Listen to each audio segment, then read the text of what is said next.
Hello and welcome back to Mystical Dragons channel. As today I'm going to show you how to create your own inner strength spell jar, and this spell jar can be used for inner strength and for courage, and also for helping to keep us motivated and guided on the best path forward. And we have got a full moon box that we've put together for February, because February with the Leo full moon, this is an ideal time to put this jar together and to charge this jar.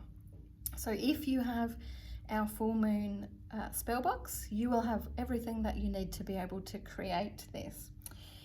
So we need a bottle to be able to create the spell jar. So you do need a jar that seals really nicely, that we're going to be able to coat the top of with wax and be able to seal it with the wax nicely. You will need a red candle as well. We also need some thyme. Thyme is really good for inner strength in particular. Yarrow to help clear fears and bring courage and intuitive guidance as well. We're using today Agrimony to overcome fear and blockages holding you back. Sage to help remove negativity. We've got lemon peel in here, which helps clear your mind and helps for you to be able to focus. We have Carnelian chips for emotional strength and courage and energy and motivation. A really beautiful crystal carnelian is. And we're just using the chips for our jar, but you could use larger tumblers if you want to, and that's what you had on hand. And also the blue Howlite, which helps to aid communication and also assists in keeping us calm through whatever is going forward. If you have our spell box, you do have a page with all your instructions as well, but I'd just like to do a little video to help guide you to bring it all together too. So it's really good, of course, to charge all of your ingredients that you're planning to use with your specific intent. So that inner strength, courage, motivation, all of those things. You can, of course, charge each individual item for those things I've just mentioned. So for instance, thyme for inner strength, your blue Howlite to help keep you calm and help you to communicate clearly. So you can charge each item individually for those specific things. So that way, when your whole spell jar comes together, that's what you can charge with the inner strength, courage and motivation, bringing all of those energies in one combined focus effort for you. But spell jars are really great to make. Once you've created it, it's something you can carry on you or tuck somewhere so that that energy consistently stays with you. So of course we need to open our spell jar, or our jar first of all, and we're just going to layer some of each item into our jar. Now it's up to you whether you want to have nice even layers in your jar, or whether you're happy just to put however much you're feeling in whatever kind of order. It doesn't really matter on a spell level or a magical level. Both will work absolutely fine. For the size jar that we've provided, you probably want around a teaspoon of each ingredient that goes in the jar. But honestly, it's up to you how much you want to pop in, how much you're feeling guided to put in for each item.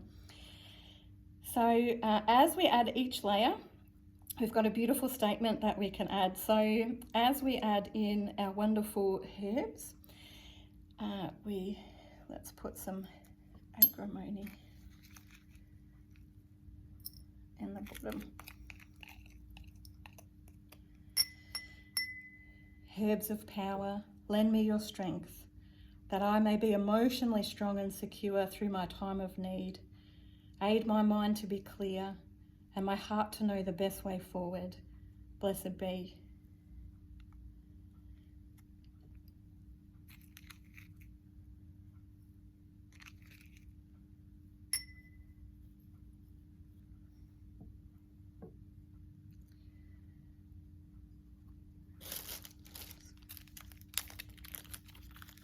So there's no particular order that you need to add these in.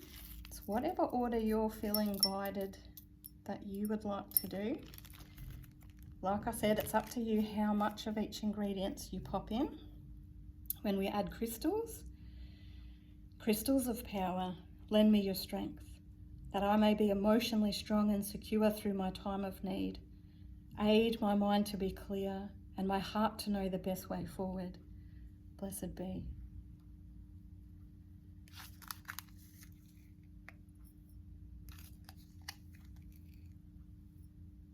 every time you add a layer of herb, it's nice to do your little chant and to just charge it individually. Now we're using dried lemon peel here, but if you had some fresh, you could certainly use that instead or as well as.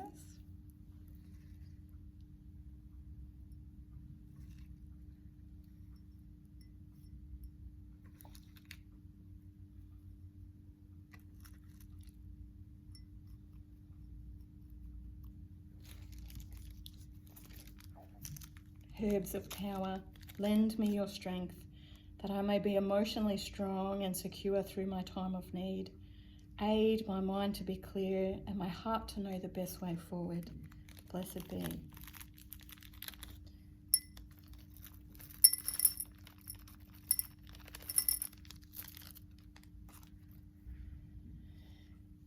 Now we also want a pinch or two of soil from the garden. And this is to help, the intent with this is to help keep us grounded and stable and strong. So that's what you would have charged your soil with at the beginning. And we don't really need any extra words, but you could, in line with what we've been doing, soil of power, lend me your strength, that I may be emotionally strong and secure through my time of need. Aid my mind to be clear and my heart to know the best way forward. Blessed be.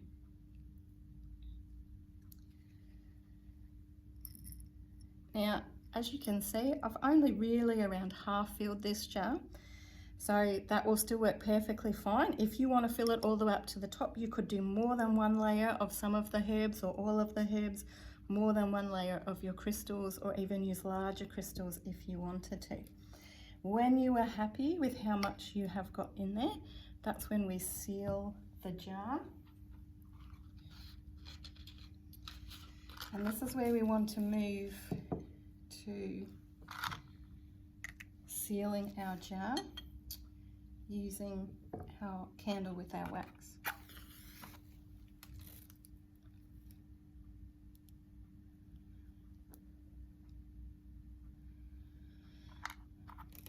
So you want to light your candle. Be really careful, of course, because we are working with fire, and give it a moment to start to melt down a little bit. And I like to have a little plate or something to work on, because sometimes you miss with your wax and you really don't want to get your cloth or, you know, any good surfaces. Literally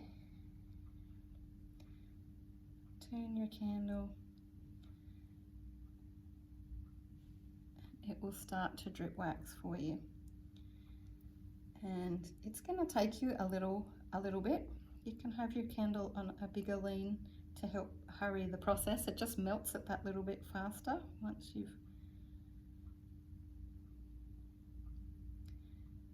But you honestly, you just want to be dripping your wax.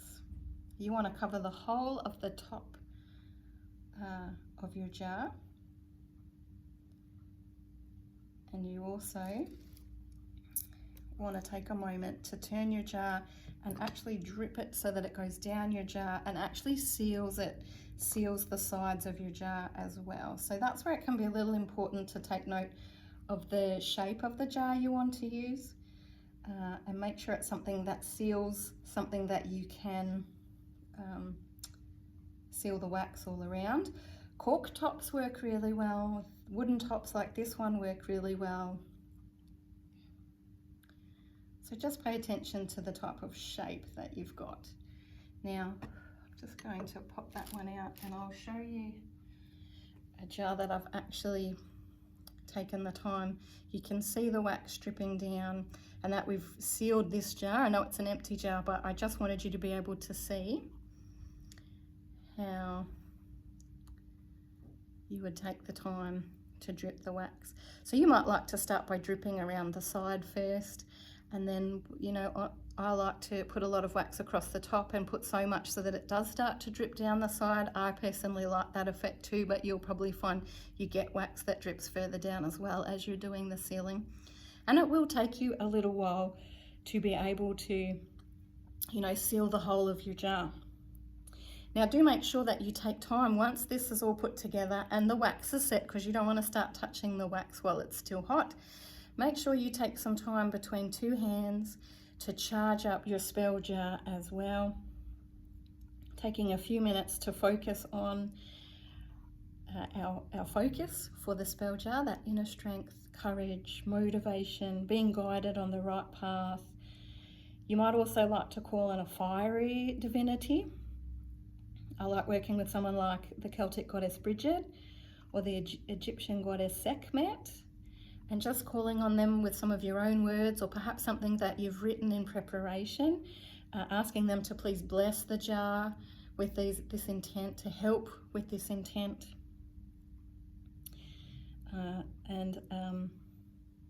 And then all is left is to actually leave your jar on your altar overnight, preferably on the night of the full moon, which we've got coming up on February the 17th here in Australia.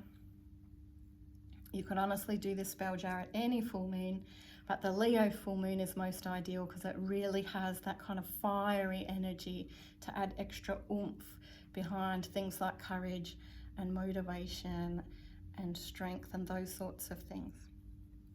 So I hope that you have a go at doing this spell jar, and I hope that you really enjoy the process. Do take your time with it. You know, think about it as you add every layer to your jar. Add those words in, your little blessings in. Make sure you've charged up each individual item. And then, you know, the sealing of your jar will depending on the size of your jar. One like this, I think it took me around 15 minutes, just taking the time to let it drip and moving my candle around. It's around 10 to 15 minutes. And just being really, you know, in this beautiful meditative space, which also adds energy to what you're doing. So all the way through your spell, you want to be focused on what you're doing. And that really adds a lot of energy and intent in the end. And then, as I said, once it's charged up overnight, you can carry your spell jar, you can tuck it in a bag, a handbag, even in your pocket. Have it somewhere, maybe on a desk if you're working a lot, you know, on the desk that you're working, somewhere where it's near you so that that energy can be really connecting with you and working for you.